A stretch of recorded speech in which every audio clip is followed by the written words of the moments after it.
My name's Phil Seymour. I'm going to talk you through legal issues and evaluations, teacher evaluations.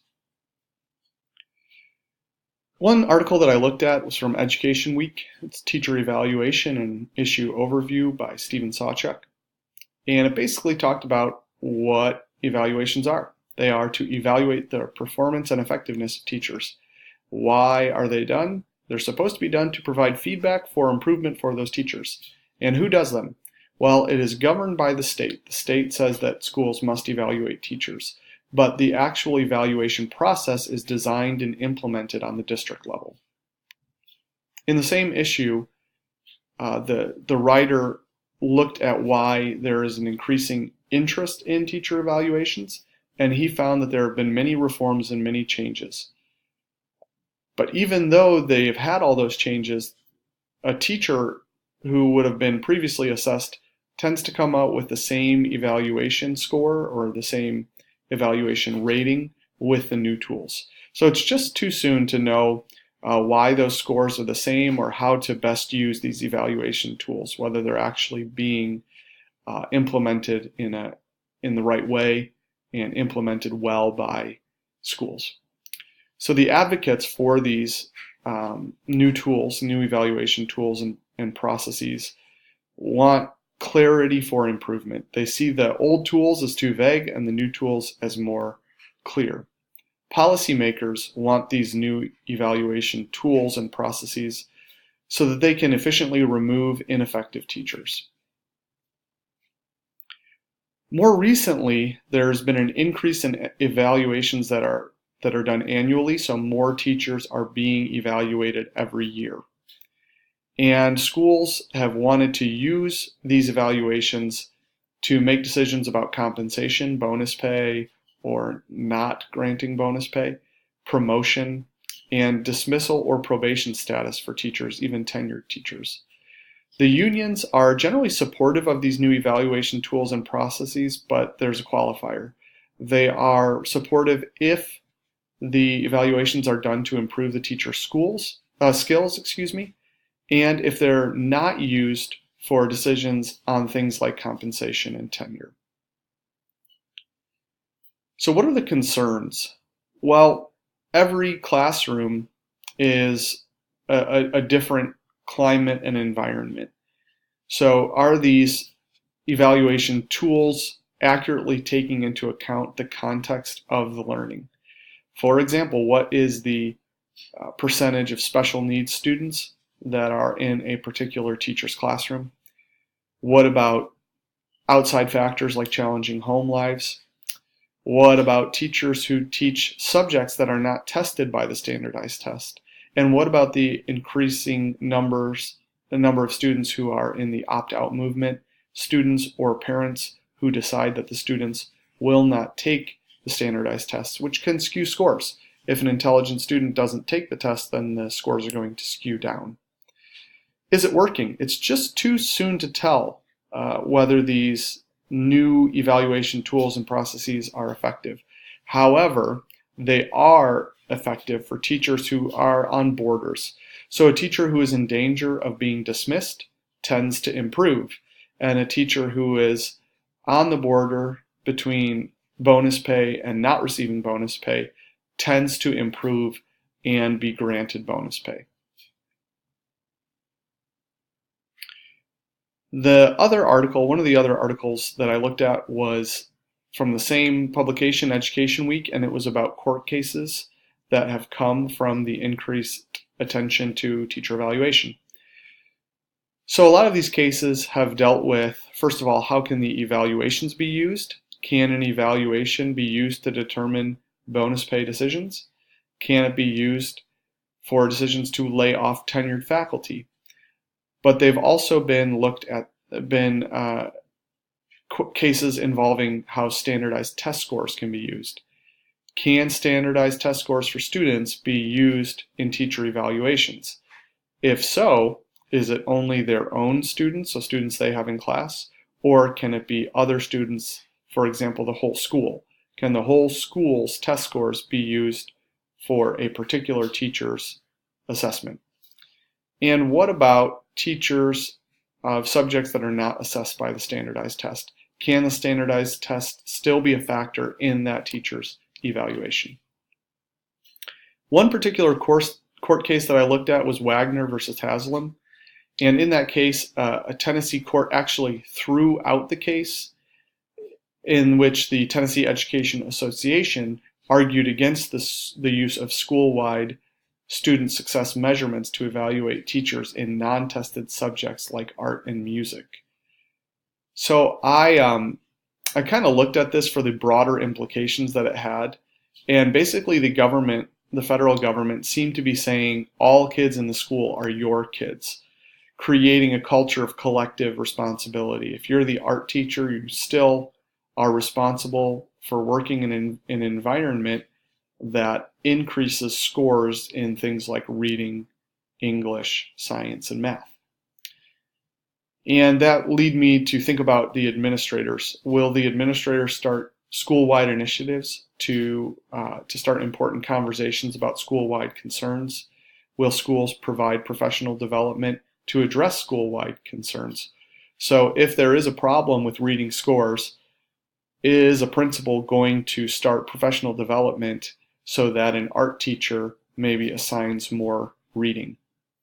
And will the Every Student Succeeds Act change these court cases, the court decisions, or the way that the federal government is looking at assessment and standardized test scores in teacher evaluation? Another source that I looked at was titled Teacher Evaluation, and it was just about the Every Student Succeeds Act. A couple important changes that came about from this act, which was a final act from President Obama. It's no longer legal for the federal government to mandate any aspect of teacher evaluations like test scores. So the government cannot be determining how states and schools evaluate teachers. This doesn't grant teachers recourse for what they deem an unfair evaluation. However, it does maintain the rights for recourse where those rights already existed. So the Every Student Succeeds Act couldn't be an impetus for schools, districts, boards to say, well, we're no longer giving you an avenue to dispute any evaluations. States must set goals and evaluate their own success toward those goals, and they must use those goals and evaluations to focus their professional development.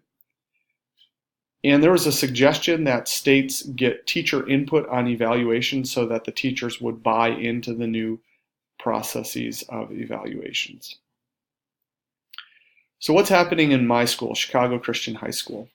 Well, our evaluation process has really kind of 4 categories. There are first-year teachers, so that's first year to the school, and they need formal observations twice in the first semester and once in the second semester. So there are dates when those have to be done, and I don't have this in the slide, but a couple other factors is that at least one of the evaluations per year must be announced. And then in the second and third year, it's the same, it's a similar, I should say, similar process, but just one observation in the first semester, one observation in the second semester. That's optional if the principal has a very good idea of what's going on in the classroom and is very satisfied by the first evaluation. And same thing for that, if teachers in their second and third year at the school are evaluated twice, one of those evaluations must be announced in advance. Beyond year 3, teachers must be evaluated every other year, so that'd be the odd years, 5, 7, and so on. And there should be 2 observations before a final evaluation is written. One of those 2 evaluations must be scheduled in advance. And for non-evaluation years, observations will be done by administrators for evidence of goal completion. So those are informal observations, and goals are supposed to be set with the principal at the beginning of the year. I don't think that these processes are being implemented all that well currently. In the last 2 years, I was observed. That would be just this year only. I was not observed at all my first year with a new principal, and we did not set goals. And then for this year, I did not receive an actual evaluation, just had 2 observations. So what do we use at Chicago Christian High School? We use an adapted Danielson model. The reason it's adapted is we have integrated the Christian perspective because we are a Christian school. And another thing that we have added, this would have been not the current principal or the previous principal, but the principal before that, added his own assessment standard. So we have 5 standards, whereas the normal Danielson model that I've seen has 4 standards. And this deals with things like backwards design and other important issues with assessment. So what does this mean for recourse? Excuse me. At Chicago Christian, we do have a few avenues of recourse, but it's kind of dependent on a few things. Everyone is able to append the signed evaluation. So once the evaluation is done by the administrator and the teacher do both sign it. After that happens, the teacher may append, may write something to append the evaluation. Non-vested faculty, so that's faculty in their first 4 years of service, actually don't have recourse beyond appending the evaluation. I think this is because we're a private school. We are exempt from some of the legal issues, and the school does not need to provide a basis for a decision not to renew a contract if a teacher is in the first 4 years of service. Vested faculty, so faculty who have been there for 4 years, do have more of a process.